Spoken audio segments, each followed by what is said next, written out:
బాపట్లలో ఆల్ తెలుగు ప్రజా పార్టీ ఆధ్వర్యంలో భారీ ర్యాలీ నిర్వహించారు.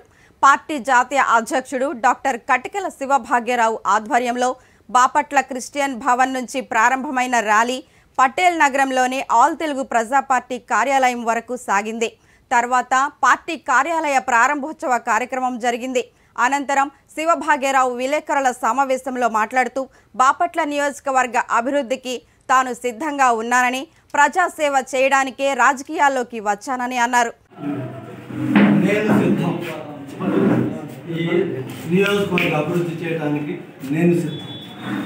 నేను సిద్ధం. ప్రజలకి ఎప్పుడు అందుబాటులో ఉండడానికి నేను సిద్ధం. ఈ యొక్క నియోజకవర్గంలో ఎన్నో సేవలు చేశాను. సేవల తర్వాత రాజకీయంగా సేవలు అందించడానికి ఈ యొక్క నియోజకవర్గ ప్రజలందరికీ కూడా దగ్గరగా ఉండటానికి నేను సిద్ధం. సో ఈ నియోజకవర్గాన్ని అభివృద్ధి చేస్తాను.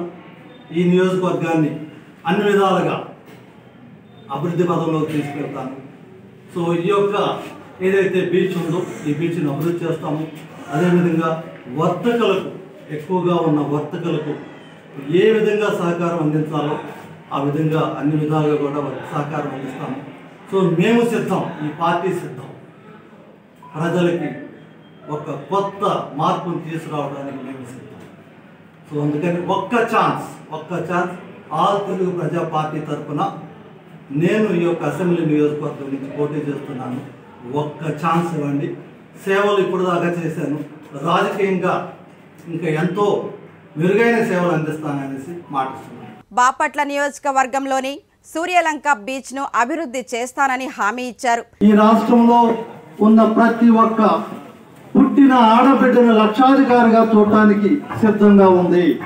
అంటే ₹1,00,000 పుట్టిన వెంటనే ప్రతి ఆడబిడ్డ కానీ మగబిడ్డ కానీ ₹1,00,000 ఇవ్వాలనేది ఆశయంగా ఉంది, సిద్ధంగా ఉంది. ఈ పార్టీ భూమి లేని ప్రతి ఒక్క కుటుంబానికి కూడా 3 ఎకరాల భూమి ఇవ్వడానికి సిద్ధంగా ఉంది. 3 ఎకరాలతో పాటు 3 నుంచి 30 గేదెల వరకు కూడా ఇవ్వడానికి సిద్ధంగా ఉంది.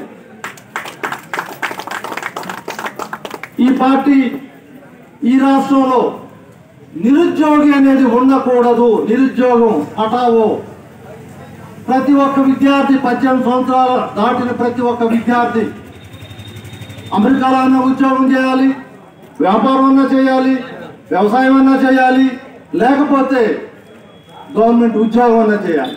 ఉద్యోగం వచ్చే వరకు ఎన్ని లక్షలు ఖర్చు అయితే అన్ని లక్షలతోటి వారికి వసతి, కోచింగ్, ట్రైనింగ్, ఎవ్రీథింగ్ వారికి ఇవ్వడం జరుగుతుంది పుస్తకాలతో పాటు. ఆ విధంగా నిరుద్యోగం లేకుండా చేయడానికి ఈ పార్టీ సిద్ధంగా ఉంది. మీరు సిద్ధమా యువకులారా? అదేవిధంగా ఈ రాష్ట్రంలో ఉన్న ప్రతి కుటుంబం అప్పులు పాలవకుండా తాళ వడ్డీకే ₹10,00,000 ప్రతి కుటుంబానికి కూడా ఆధార్ కార్డు బేసిస్లోనే ₹10,00,000 కోఆపరేటివ్ బ్యాంకు ద్వారా ఇప్పించడానికి ఈ పార్టీ సిద్ధంగా ఉంది. ఈ యొక్క ₹10,00,000 తోటి నాయ బ్రాహ్మణ కమ్యూనిటీ కావచ్చు, వ్యవసాయ కమ్యూనిటీ కావచ్చు, వ్యవసాయ కూలి కమ్యూనిటీ కావచ్చు, ఏ కులమైనా సరే, గౌడ కమ్యూనిటీ కావచ్చు, సెటిబల్జీ కమ్యూనిటీ కావచ్చు, ఏ కులమైనా సరే ₹10,00,000 తోటి వారు వ్యాపారం చేసుకోవడానికి, వ్యాపారం చేసిన ఉత్పత్తుల్ని గవర్నమెంటే పర్చేజ్ చేసేటట్టుగా. ప్రజలకు సేవ చేయడానికే అధికార పార్టీకి చెందిన నాయకులు ఏమాత్రం శ్రద్ధ చూపకపోగా వారు ప్రజలకు భారంగా మారారని విమర్శించారు. తాను అలాంటి రాజకీయాలు చేయడానికి రాలేదని, ప్రజల క్షేమమే తన క్షేమమని భావిస్తున్నారని అన్నారు. గత 22 సంవత్సరాల నుంచి పరిచయమైన నేను, సేవా కార్యక్రమంలో ఉన్న నేను ఈ రోజున రాజకీయ పార్టీ తరఫు నుంచి అభ్యర్థిగా పోటీ చేస్తున్నాను. మీ అందరి సహకారం కావాలని కోరుకుంటూ ఈ యొక్క అవకాశం ఇచ్చిన మిత్రులందరికీ, సహోదరులందరికీ కూడా పేరున జైభీం తెలుపుకున్నాను. జై భీమ్, జై భీమ్, జై భీమ్. Thank you.